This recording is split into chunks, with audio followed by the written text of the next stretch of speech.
Hello, Acolytes! Welcome to the Cleric Corner. My name is Riker, and here we talk about all things Dungeons & Dragons, tapping into our higher powers to create worlds more unique and stories more impactful.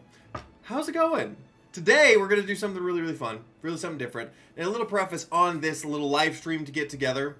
This is something that a lot of us content creators are kind of jumping on the bandwagon with to help promote the need to give feedback to Wizards of the Coast. So the company that has, owns Dungeons and Dragons and the people who are in charge of making all of the stuff that we enjoy on a daily basis or on a weekly basis or whenever you find time to play D&D.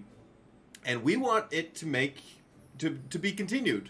We want to continue to make a game that we all enjoy, we all share, and that continues to grow. So recently, a lot of you may know that One D&D came out with basically a playtest version of the next version of D&D in 2024.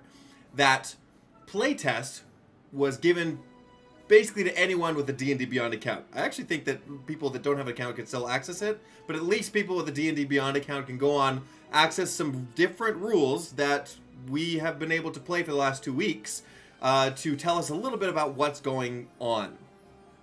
And so now that we've had a couple weeks to kind of read it, play test it if possible, we can then give feedback on our thoughts today. And you guys are going to help me out with that. So thank you. Who do we have in the chat? We have James Floyd. Hello. We have Bandit Nation. Howdy, howdy.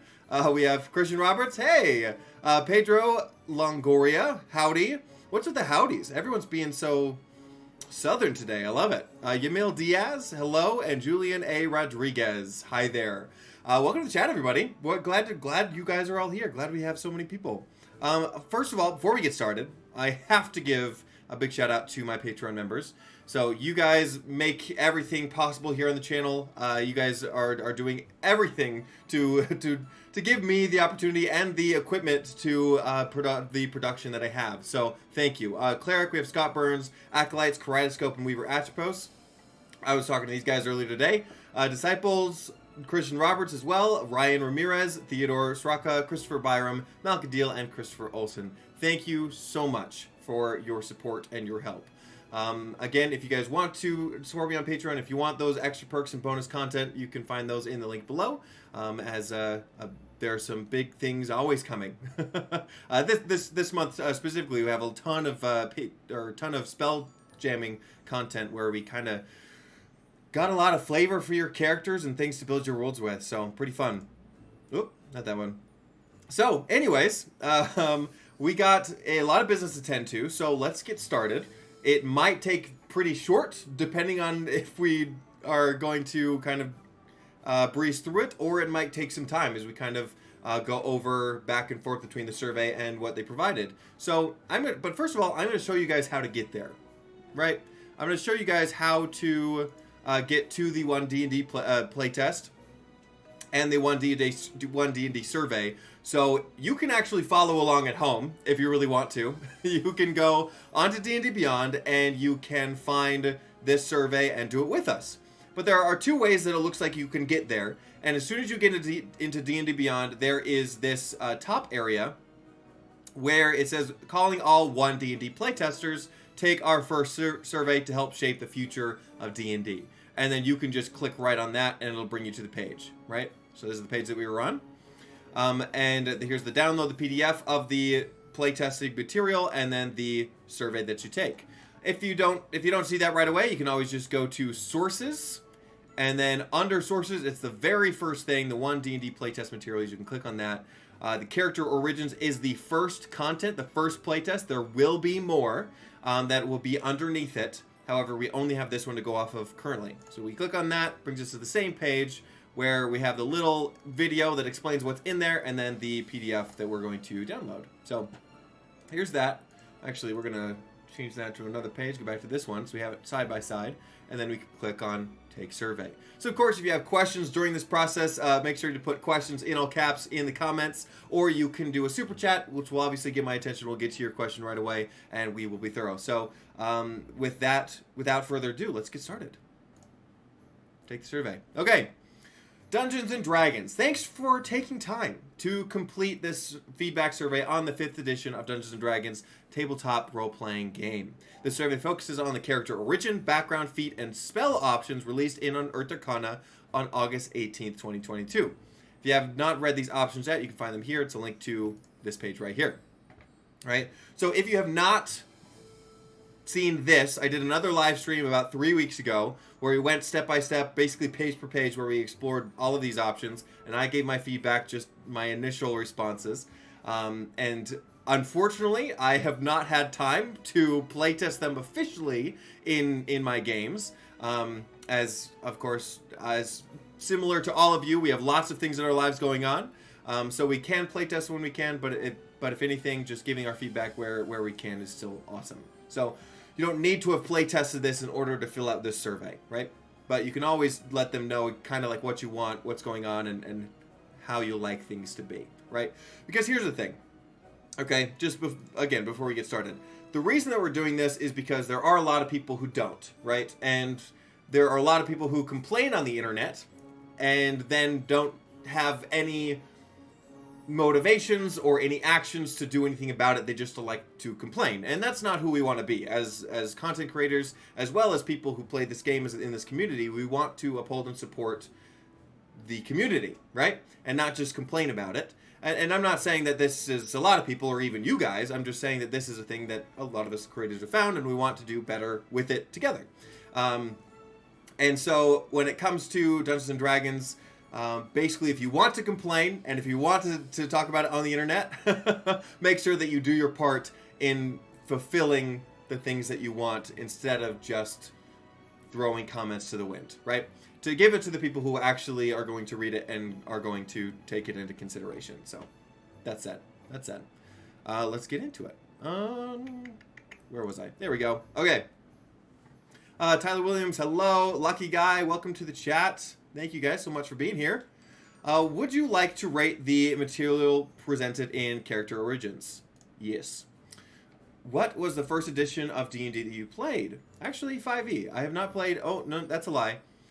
But I don't remember 4e. I did play 4e with my dad when I was younger. My dad brought home the big pack after work, and we had no clue what it was, and we played it once, and we're like, that was really long, and we never picked it up again. But I remember that day, and that's actually that reason alone why I got into it later in life. Was I wonder what that game was that my dad brought home that one time. So technically I've only played 5e. Okay. Which of the following character origin options have you play tested? Like I said, I haven't play tested officially any of them. I have not played a game with them in it or as them, so I haven't play tested any of those options. How satisfied were you overall with the character origin options as presented in the article? So now we can look at it, right? So we can look at the races. And with human, I think the biggest thing was you got the skilled feat, essentially, and you got another first level feat of your choice. And then you have resourceful, which you can gain inspiration whenever you finish a long rest. Personally, I love this because it gave a mechanic to an otherwise unused rule with inspiration, where inspiration wasn't used very much. Now we are basically integrating it into the game a little bit more so that humans get inspiration every day. And it makes sense, right? Lore-wise, humans are the most versatile and among the most ambitious. And so, yeah, giving them some inspiration, I think, is great. So I'm going to say I am, I'm very satisfied. I think I'm very satisfied with that. Humans, they don't need doing much. They really don't. Okay, Ardling. If you guys saw my Ardling video, I am very satisfied with the Ardling. I loved it. I loved it. Now, sure, there can be some tweaks here and there as far as the the flight goes. I think they could just have regular flight as some other races have. But overall, I think the idea in and of itself to be an inclusive, multi-pantheon kind of celestial or half celestial demigod, I think is beautiful.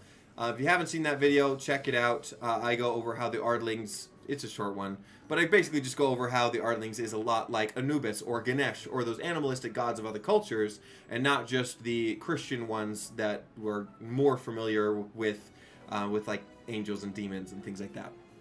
So definitely love the Ardling. So very satisfied with that. Dragonborn, I am very dissatisfied. Very dissatisfied. And I will say that it might be a different kind of balance that they're trying to achieve with the Dragonborn. And maybe they found that the one Dragonborn race that they had in Fizban's Treasury of Dragons felt a little bit overpowered. Basically, the main difference, if you weren't there before, is that the dragon in the... Actually, I'm going to... Sorry, guys. I'm going to zoom in here. You guys are probably going to have to squint. Basically, with the Dragonborn in the Fizban's Treasury of Dragons, you could replace one of your attacks with a breath weapon. Here, it's your whole action, right? So it's basically the same cost whether you are a spellcaster or a melee fighter. Where before, you could be a melee fighter and you could basically use the breath weapon better than a spellcaster would, right? You'd have less of a opportunity cost. And so, with that in mind, it seems like they're maybe trying to even it out so you're not pulled in one direction, either to like a spellcaster or a melee fighter. And in that case, I understand.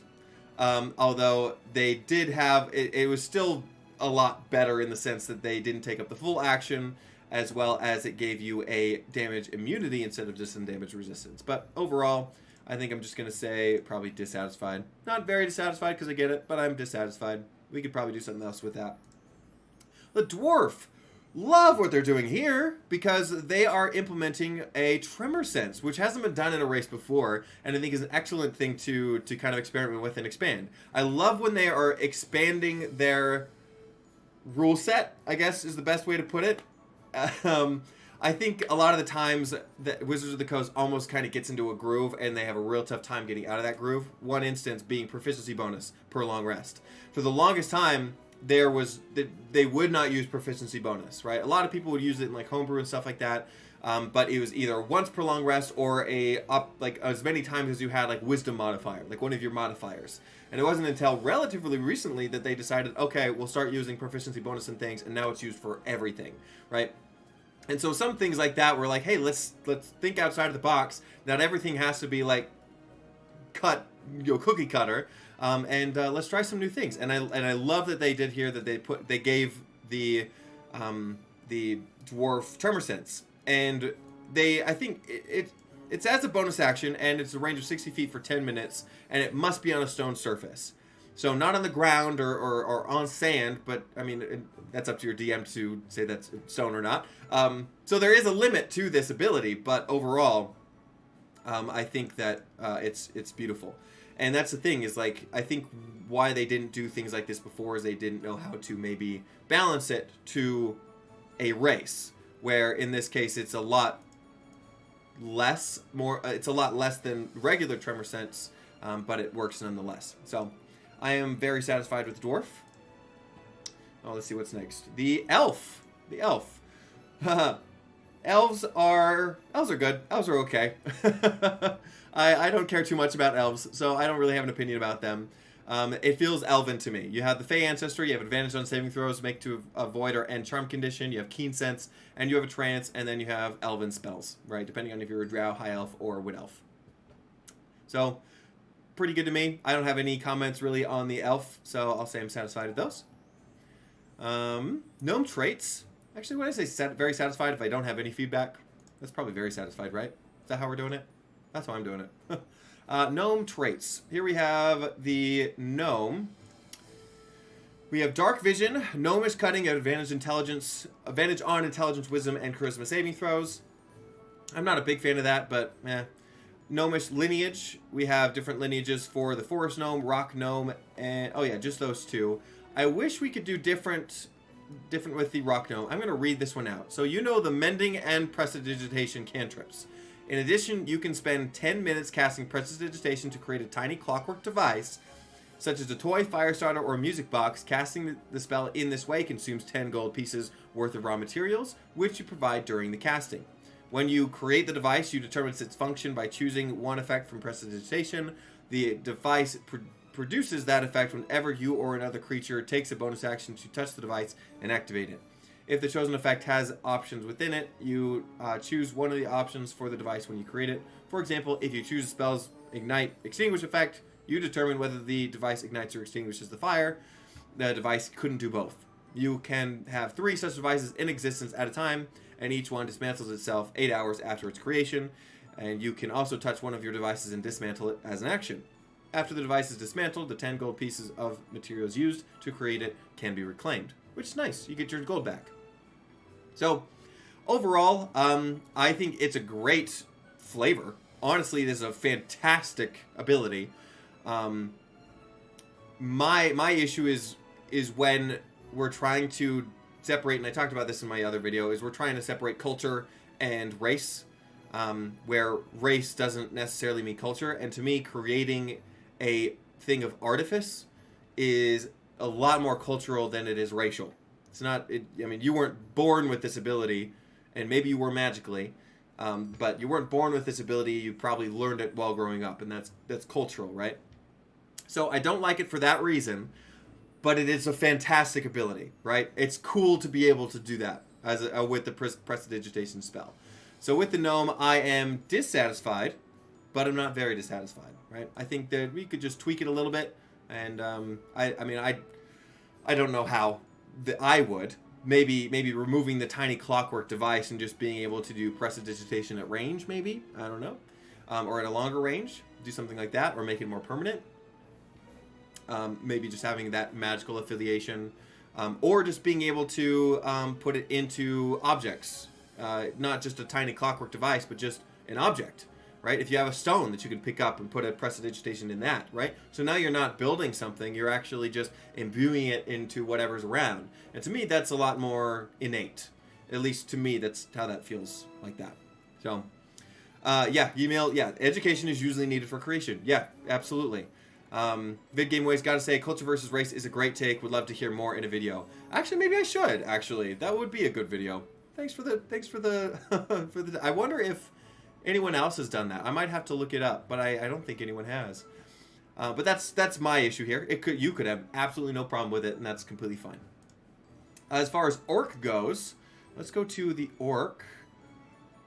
Oh, did I skip it? Where'd it go? Oh, the halfling's next.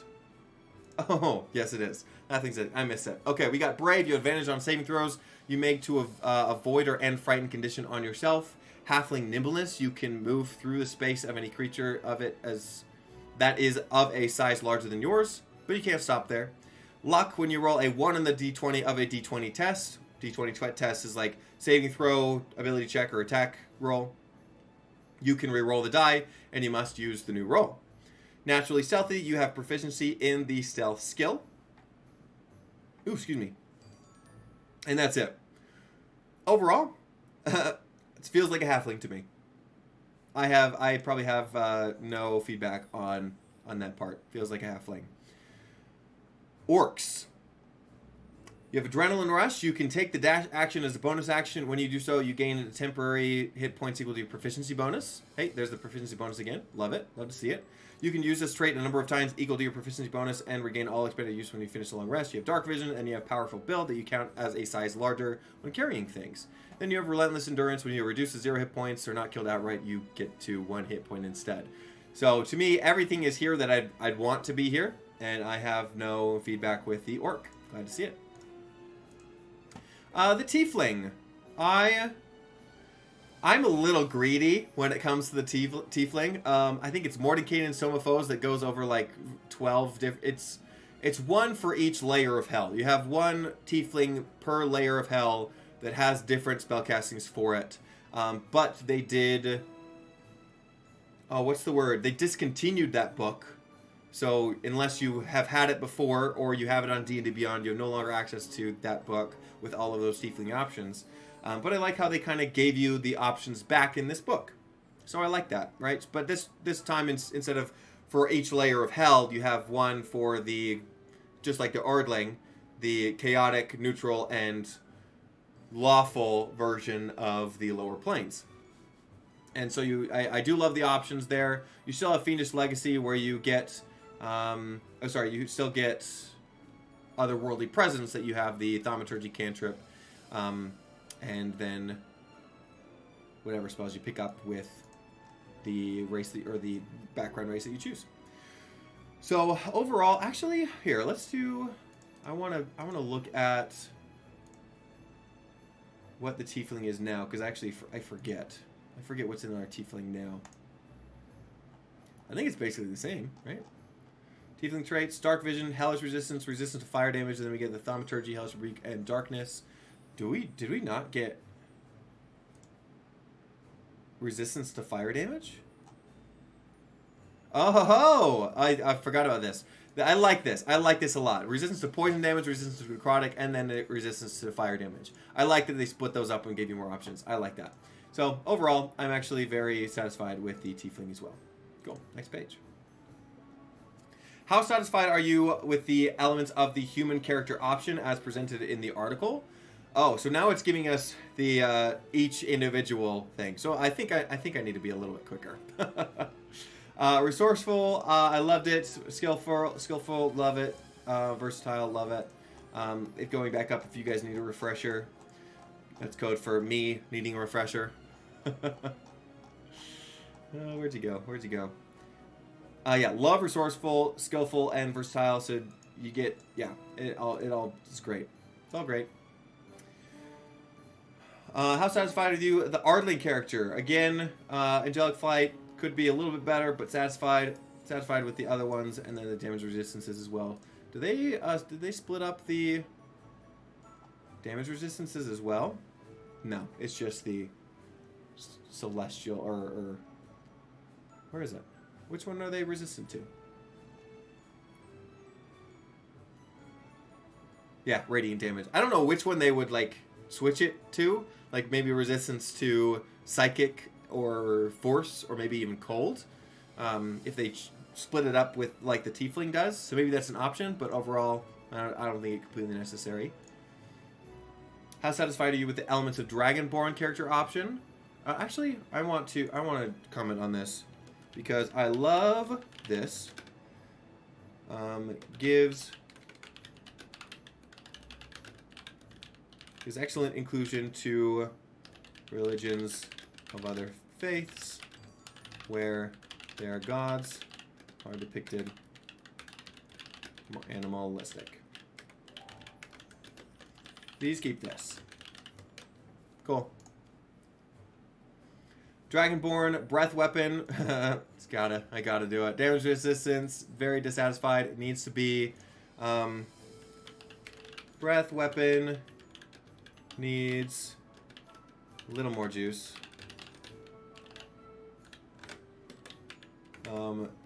Options for damage immunity, like in Fizzbands, would be nice. And Dark Vision's great. Draconic Language, great. Cool. Say for the Horde. What are we talking about? We're talking about what? World of Warcraft in the chat? Guys, Alliance all the way. Alliance. Okay, we have for the Dwarf, I'm already putting the Forge Wise. Wait, is the Forge Wise or Stone Cunning? It's the Stone Cunning with the Tremor Sense. So very satisfied with this the Stone Cunning. Forge Wise is the your Divine Creator gave you an uncanny affinity for working your stone. See, this makes sense because the dwarves, this could also be perceived as cultural, but their god, the thing that created the dwarves, is the god of like creation, god of the forge. And so it makes sense that their creations, the things that they created, get these things. Now, is it setting agnostic? No. So in that sense, that could be changed because in other settings, dwarves could not be or from this god. They could have a new deity, a different origin, things like that. But as far as in D&D, this is perfectly fine. But things to think about. Dwarven Toughness, which one was that one? Yeah, Dwarven Toughness, Resilience, great. Boom, boom, boom.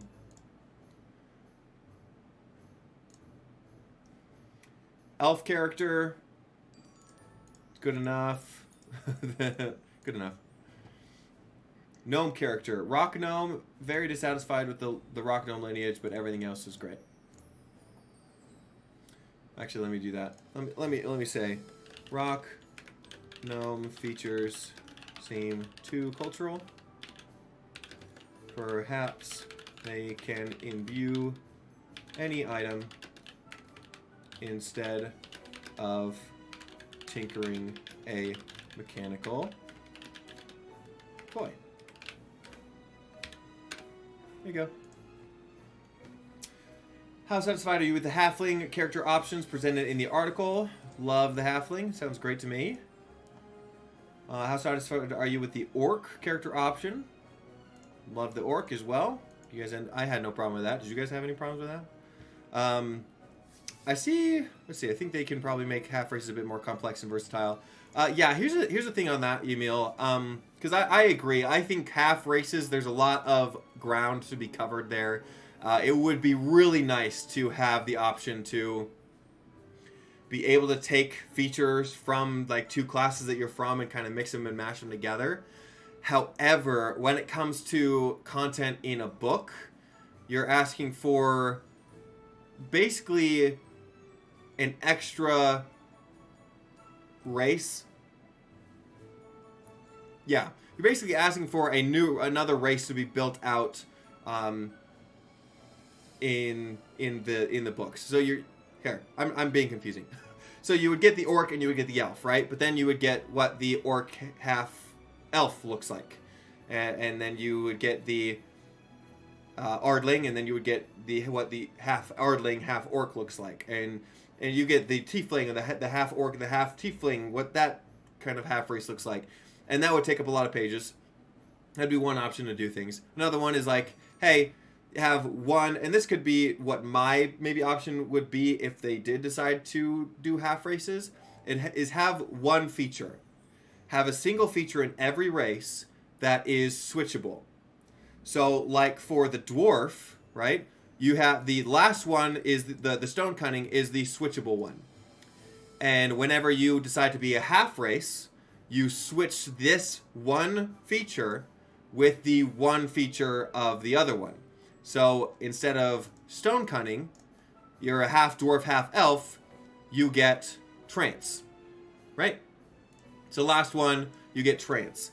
And so you just have that one feature of the half race. I think that would be pretty easy, and just label it as the switchable half race feature, so that if you are a half race, you don't get this one. So of course you can't pick and choose, but that I think would be the easiest, the most balancing, so they can, if they did try to balance it, as long as they got the last one to where they wanted it to be, it shouldn't be an issue with half races. But that would be my only fix. I just think that it would overcomplicate things in the long run, and I know that they're trying to be as simple as possible. And if I'm being completely honest, right, I can homebrew things anyways. I can do half races on my own. It's super simple. If I really wanted to do that, you still can. You can say like, oh, I don't want Forge Rise, I want something else. Do it. Totally within your power to do. And otherwise, it might just confuse newbies, and I think that's what they're trying to do. I saw a video on this topic, but I don't think it covered this. When it comes to 1D&D, I don't think that longtime players are the target audience. Unfortunately. I don't think me and you, who have been in this game for a long, long time, are the target audience.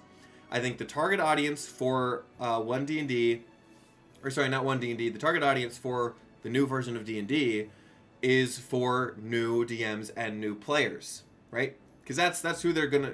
I mean, that's the majority of people who are gonna read it. Everyone who's going to start the hobby. First thing you do is pick up the player's handbook and the DM's guide, right? So it needs to be as straightforward and linear as possible. And sometimes we won't get the complexities that we want, and that's just kind of the sacrifice that we make. So me personally, I'm okay with that.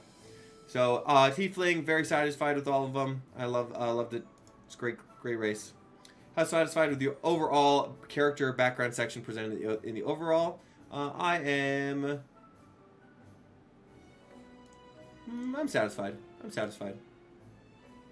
All right, how satisfied were the elements of character background section presented in the article? So, background features ability scores. Let's scroll down to that.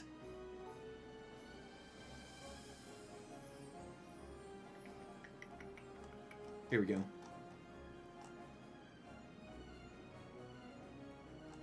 Wait, are we skipping the simple backgrounds? Hold on, let me find my place. Oh, they're talking about this background features. Oh, okay. So what you're getting in your background. So you get ability scores. I love that we're switching ability scores to our background instead of our race. Absolutely, that needed to happen. Skill proficiencies, choose 2 skills. Tool proficiency, choose 1 tool. Language, you get a language. And I actually love what they're splitting. They're splitting it up, standard languages and rare languages. I absolutely love that. Please keep that. And then we have the feat. You get 1 level feat in your background. I think that's great. It'll kind of boost the power of everybody. Maybe get people a little less scared of level 1 adventuring.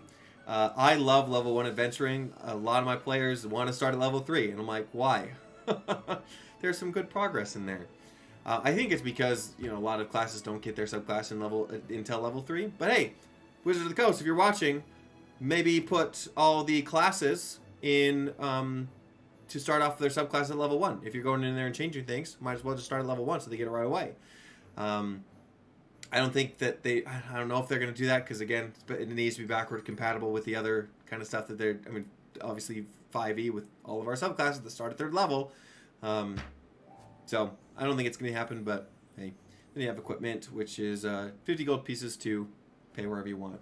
And I have no feedback there. Everything looks good. Yeah. Which of these backgrounds have you playtested? Again, none. But how satisfied am I with them? Really quick, we got, I mean, Acolyte. These right here are, they're optional, right? They're not the ones that you like have to go to. They kind of switch it around instead of here are all of the background options, and if you really want, you can switch it up and homebrew one. No, they're saying you homebrew a background.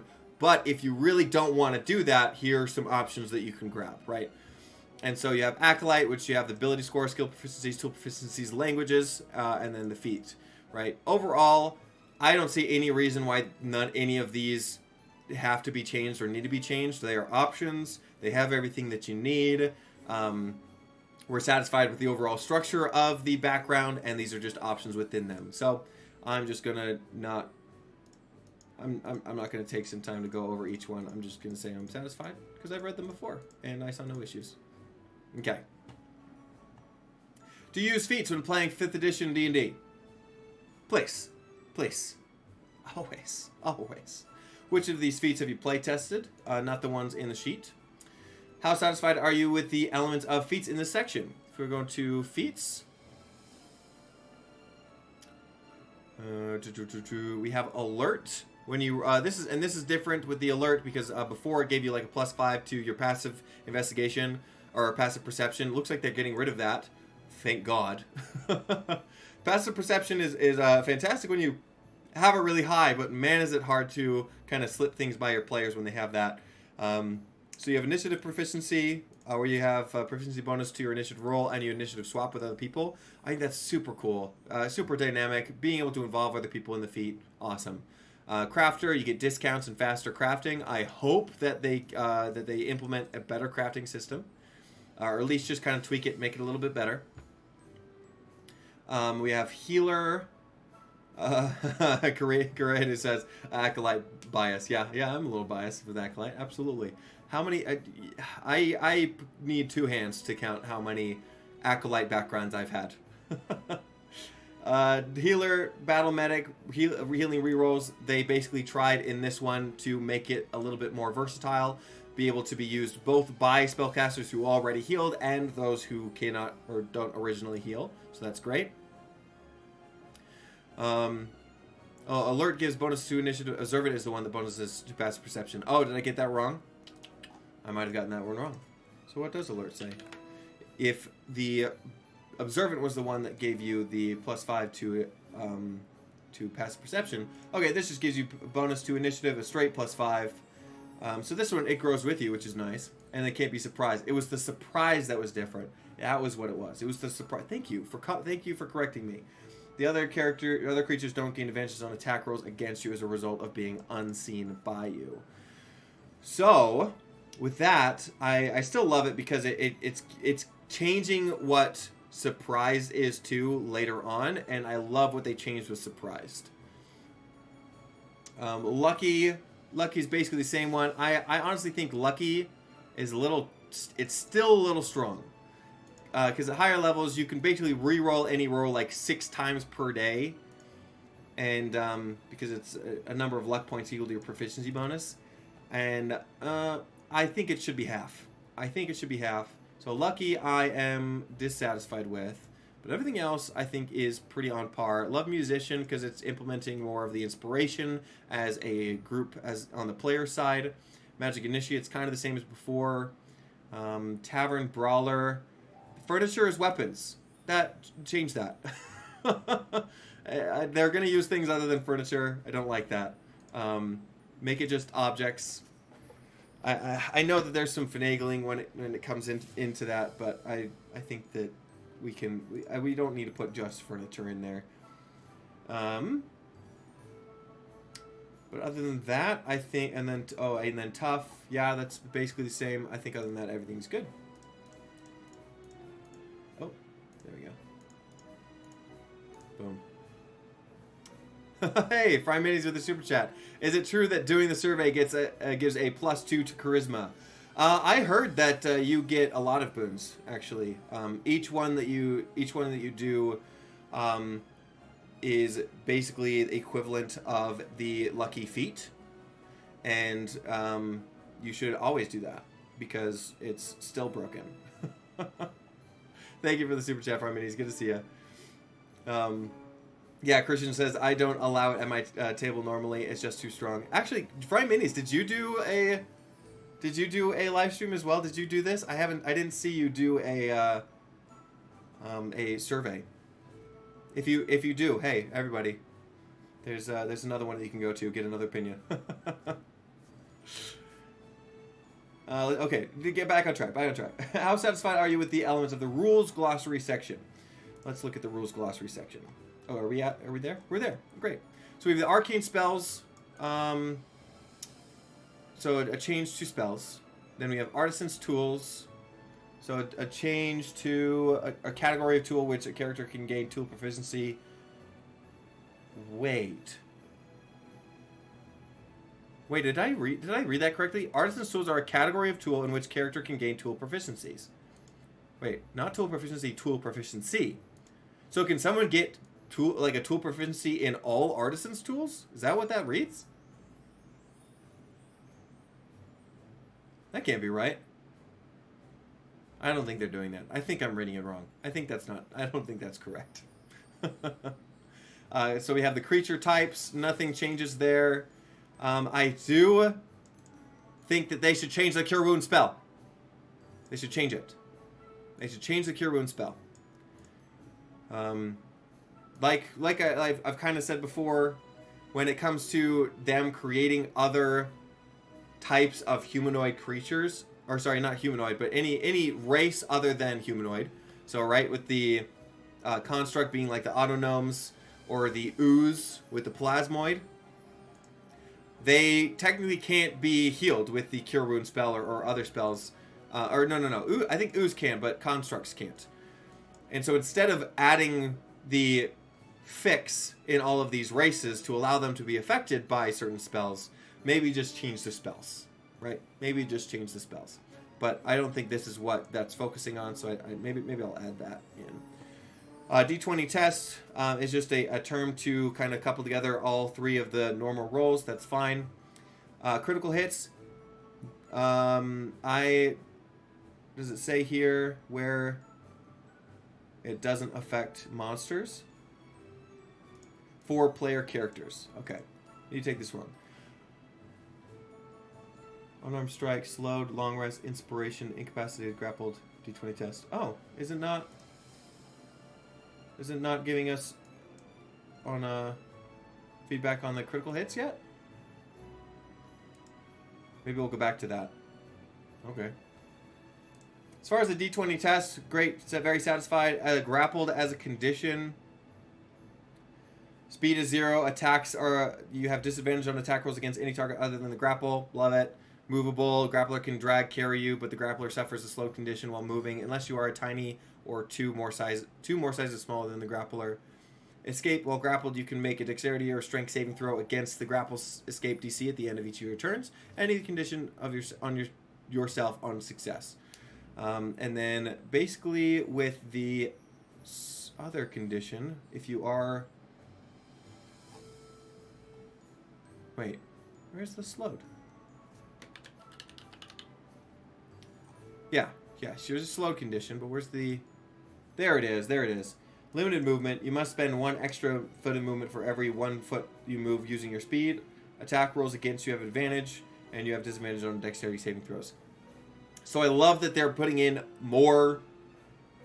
Wow. More conditions. I love that they're putting in more conditions. Me and Christian in the chat was actually talking about earlier another condition that we could put in like in our magazine next month, which would be really, really nice. But more conditions are always amazing. So slow condition, very satisfied. Incapacitated and grappled are great. Inspiration, very dissatisfied, and I'll tell you why. Inspiration, very dissatisfied. Because, to me, I think that it should not be done, and I think a lot of people actually share this opinion, that you should get inspiration when you roll a 1, not a natural 20.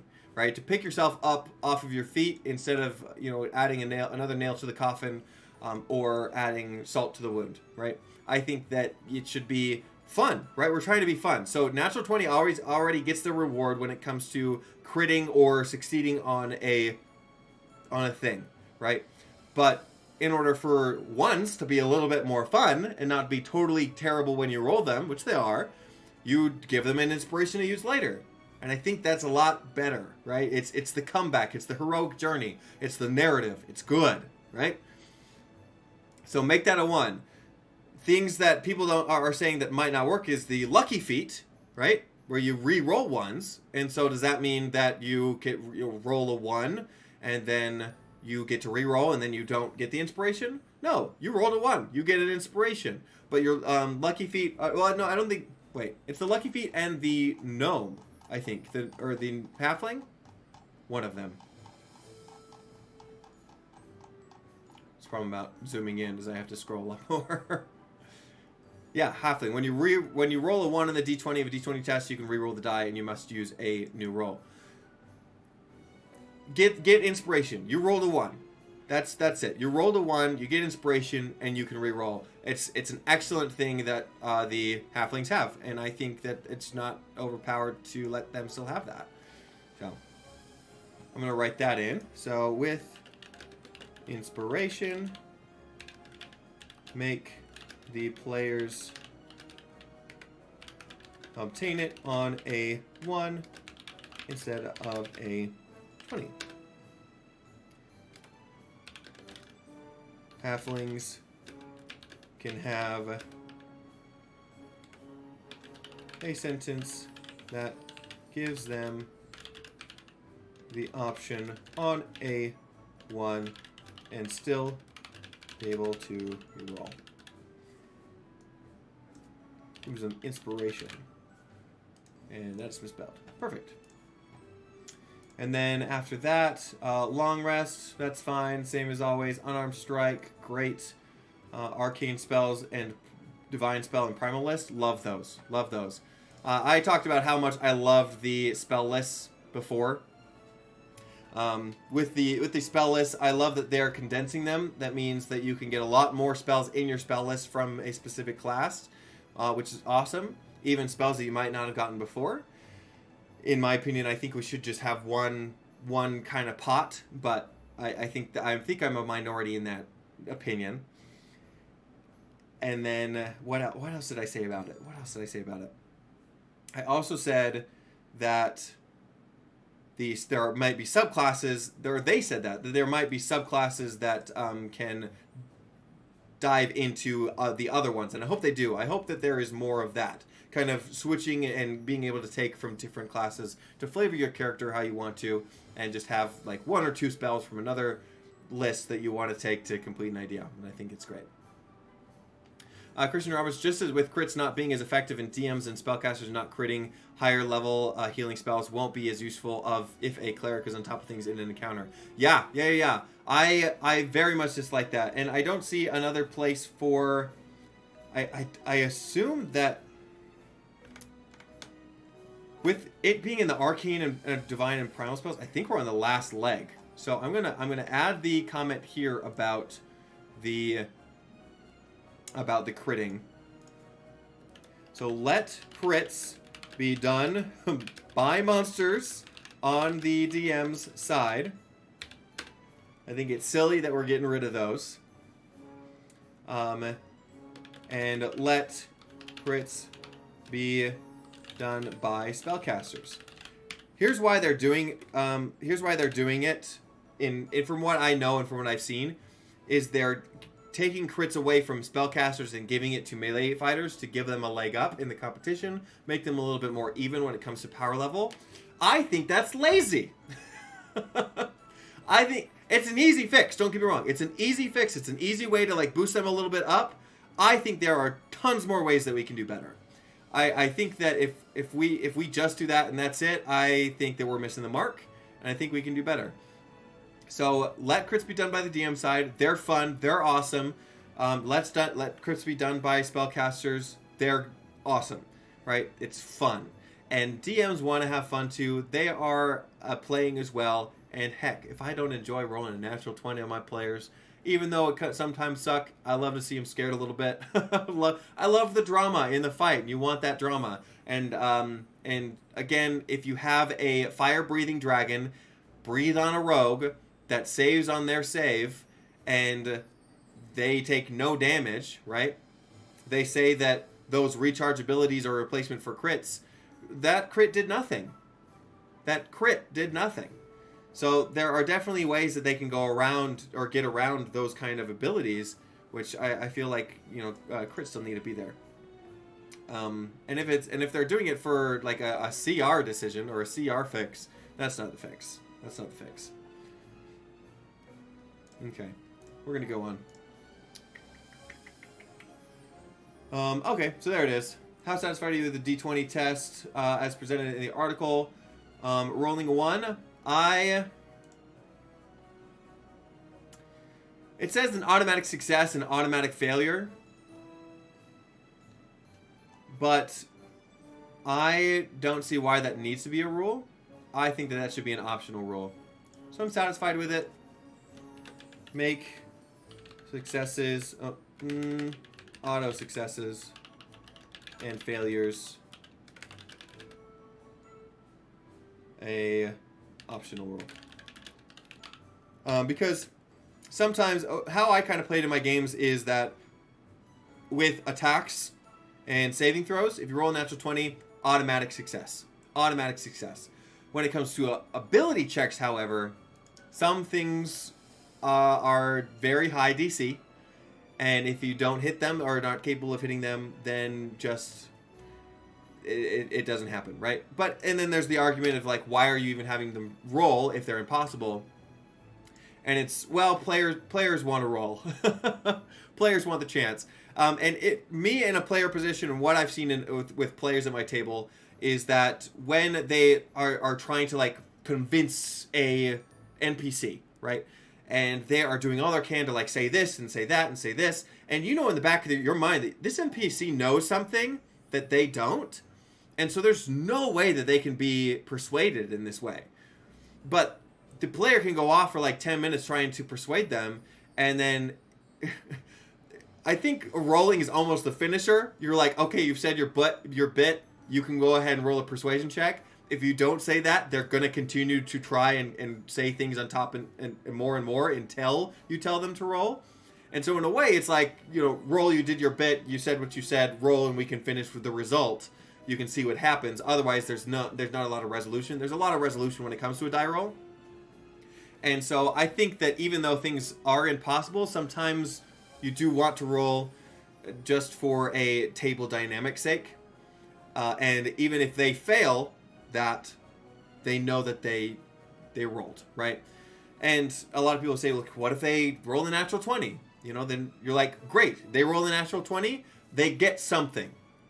They still get something. It might not be a success, but they still get something. Maybe the NPC let slip that piece that they know. Or they incite something of the conversation, right? Where they could completely deny what the player was trying to put out to them, but they let slip something in the process, or the character picks up on something in the process. It doesn't have to be a success in the thing that they're trying to achieve, but a success still in some way with a natural 20. So to me, like, it should be an optional rule. There's a way around that, and at the table, rules of any sort are still necessary. Okay. Gaining inspiration only one at a time. Okay, so this is where it is. So I'll actually go back and grab that. You know what? It's okay if we have it in 2 places. So gaining inspiration. Wait, only one at a time? Oh, only one at a time with gaining inspiration. If you only have 1 inspiration. Yeah. That's also an incentive to spend the inspiration, is that you can't get another one until you spend it. So I like that. Losing inspiration I think it's when you do a long rest, right? Yeah, if you still have inspiration, when you start a long rest, you lose the inspiration. Yes. Also an excellent way to incentivize them to use the inspiration. And then gaining inspiration on a natural 20, very dissatisfied. Have a roll on a 20, or on a 1. And then how satisfied are you with the elements of the long rest presented in the article? Long rest, period of 8 hours, 6 hours of sleep, and then 2 hours of light activity. Yeah, that's fine. That's fine. Interrupting the rest is interesting. So I don't think we've really had like hard set rules for this. But if you're interrupted by a combat, or by an hour of walking, casting spells, or similar activity, you gain no benefit and you have to start over. But if you've already rested for it up to an hour, you gain the benefits of a short rest. I would like something a little bit more dynamic than that. Meaning, like, if they did like 4 hours instead of 8 hours of rest, that they might gain half of their hit points and half of their spell slots or other abilities, right? Minimum of 1. And so that there is an in-between for that. I know Dungeon Coach has had like homebrew stuff, and he has excellent stuff on his channel for that. But for this is a good thing. I think this is a step in the right direction, but I think that there could be a little bit more of dynamic there. Because again, it's a pass or fail right now, and it should be graded. Let's see. Suggestion. I'll just put that in there. It's just kind of a thought off the top of my head. If I had more time, I'd kind of flesh it out a little bit better. One option could be half. If. Wow, I can spell. Half of the long rest is completed. Half of the resources, spell slots, and health is restored. Minimum of 1 should be graded, not a pass fail. Cool. Any additional comments? Anything else? Anything else that we want to do here, guys? We're kind of on the hour. We actually timed this very well. We actually timed this well. Anything other comments? Of course, you guys can do this later as well. But I think the only thing that maybe I would have to say is please give more dynamics between the spell lists. Love the spell lists, how they are now set up. Would love further options to dip into multiple to further flavor a character. Thanks so much for all you do. Keep it Cool.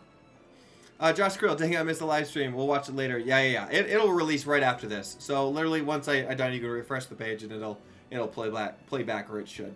So. Oh, okay, we're not done. The following questions are just for classification purposes. What is your age? Ooh, you guys are gonna. Oh. My birthday's next week, actually, guys. So I'll be 27 next week. Or no.